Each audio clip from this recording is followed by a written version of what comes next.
এটা হেভি মাছ তো। সকালে সেম ধরিছে খাত বন্ধু বলে লি চলি গেল তো।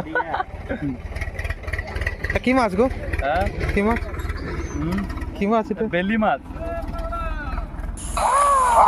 আসলে ভাই আপনারা যে ভিডিওটা দেখছেন এই মাছটা যেটা ধরে আছে এটা হলো আমার খালাতো ভাই। এরা বাইরে কাজ করে, তা সেখানে একটা ড্যাম আছে, সেই ড্যামের নিচে প্রচুর পরিমাণের রুই কাতল সব রকমেরই মাছ আছে। তা এখানে সমুদ্রের পানি মনে হয় বাড়তির কারণে এখানে চলে আসে দিয়ে মাছ ধরে। তো প্রচুর পরিমাণের মাছ, তো কই মাছের সাইজ দেখবেন 100-150 জনের মাছে উঠে। দেখেন আজকে এই মাছগুলো পেয়েছে, পুঁটি পর্যন্ত আছে মাছ ধরে এখানে। তা আমি যদি এই জায়গাতে থাকতাম হয়তো বা এর থেকেও একটু ভালো রেজাল্ট করতাম। তা যেহেতু আমি নাই, আর মাছ ধরা ভিডিওগুলো দেখি আর এত জুত লাগে, সেই কারণে আমি রিকোয়েস্ট করে ভিডিওগুলো কালেক্ট করে আপনাদের মাঝে তুলে ধরার চেষ্টা করি। তা অনেকেই কমেন্টে জানিয়েন যে ভালো লাগছে কি না।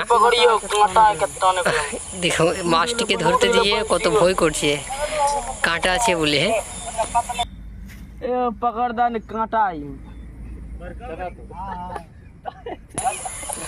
বাইরে এই মাছগুলো ধরছে, কিন্তু আমি এখানেকার এই কই মাছের এই তেলাপিয়া মাছের মতো যে মাছটা দেখছেন এই মাছটার আমি নামটা জানি না ঠিকই, কিন্তু এখানে এর থেকেও বড় বড় কই মাছও উঠে।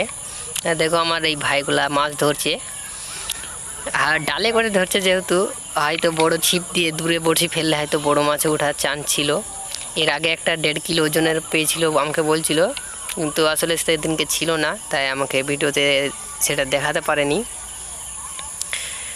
এটা ড্যাম, এখানে সমুদ্রের পানি হয়তো বা উঠে চলে আসে, সেই কারণে অনেক রকমের প্রজাতির মাছ আসে এখানে। এরা একসঙ্গে এক জায়গাতে মাছগুলো ধরছে। যদি আলাদা আলাদা করে যদি সিঙ্গেল বা পার্সোনাল জায়গাতে বসতো হয়তো বা অনেকই বেশি মাছ তুলতে পারতো।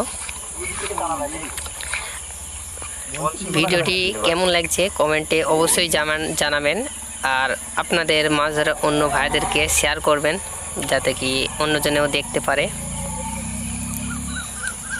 দেখেন ফাতাগুলো কত ছোট, ক্যামেরাতে জুমে আসছে না খুব একটা ভালো।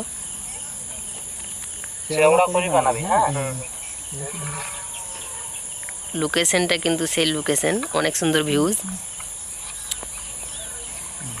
এরা সপ্তাহে একদিন রবিবারে ছুটি পাই, সপ্তাহে একদিন রবিবারে মাছটা ধরতে যাই, তাছাড়া মাছ খুবই কম ধরে, রবিবারের দিনকে ছুটি থাকে। তাই মাছটিকে যেটা মারলো রে ভাই, পিছনে বাড়ি খেয়ে তো মাছ মরে যাবে। এইটা হলো আমার খালাতো ভাই, মাছটা পেয়ে কিন্তু খুব খুশি, খুশি মানে অনেক হ্যাপি। লোকাল মাছ ধরতে গেলে এটা কিন্তু অনেক বেশি, সত্যি যে কোনো মাছ যেই হোক না কেন পেলে কিন্তু মনে অনেক খুশি লাগে, এটা স্বাভাবিক। অনেকগুলো মাছ ধরে ফেলেছে, কেরিতে পার্সোনালভাবে রাখছে। ড্রামের মাছগুলো অনেকগুলো আছে, তা ড্রামের মাছগুলো আমাকে দেখাতে পারবো না। খলসি মাছ বলছে, এটা কি আসলে খলসি? টপে টপে মাছ তুলছে মনে হচ্ছে, এক ভাই তুললো আরেক ভাই মাছ পেয়ে গেল তুরন্ত। দেখতেও ভিডিওগুলো কিন্তু সেই লাগে। তা আমি এখন ভাই অনেকে জিজ্ঞেস করতে বলছো যে তুমি নিজের ভিডিও দিচ্ছ না কেন? আসলে আমি উড়িষ্যাতে এসেছি, কাজ করতে এসেছি, তা এখন কিছুদিন আমি ভিডিও দিতে পারবো না। তা আমাদের এই ভাইয়ের মজাদার ওই ভিডিওগুলো দেবো, ছোটো মাছ ধরার। রেগুলার তো নাই, সপ্তাহে একটা করে দেবো। এদের মাছগুলো ধরাগুলো সেই ভালো লাগছে। একটা যদি হুইল ছিপ কিনতো তাহলে হয়তো বা একটু দূরে ফেলতে পারতো। এখানে কই মাছ আছে 150-200 জনের সাইজের, উঠে